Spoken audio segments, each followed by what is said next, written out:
Welcome to our channel. Today we how to transfer knowledge articles from Confluence to Notion with automation, quick tutorial step by step clearly. To begin, open your Confluence account and locate the knowledge articles you wish to transfer. Select the articles you want to export. Next, click on the three-dot menu in the top right corner of your Confluence page. Choose the export option from the drop-down menu. Select the format for export, preferably PDF or HTML, depending on your preference. Once the export is complete, download the file to your computer. Now, open your Notion account in a new tab. Create a new page where you want to import the knowledge articles. In your Notion page, locate the Import option in the sidebar. Select Import and choose the file format you exported from Confluence. Upload the downloaded file from your computer. Notion will automatically convert and display the content from your Confluence export. You may need to adjust formatting and structure after the import. To automate future transfers, consider using an integration tool like Zapier.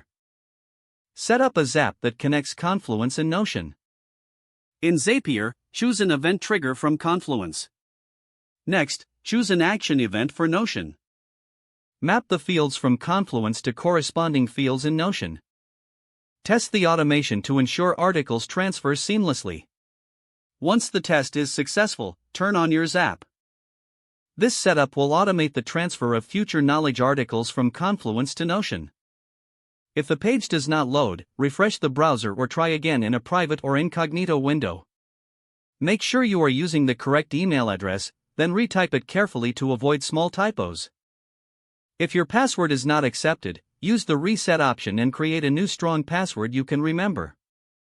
Check your spam folder for verification or security emails, then complete any requested confirmation steps. Enable two-factor authentication if available to improve account security and reduce unauthorized access risk. After signing in, review your profile details so your contact information and settings are accurate and current.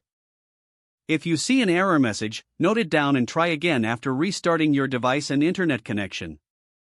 Don't forget to like this video and subscribe to our channel for more step-by-step tech guides.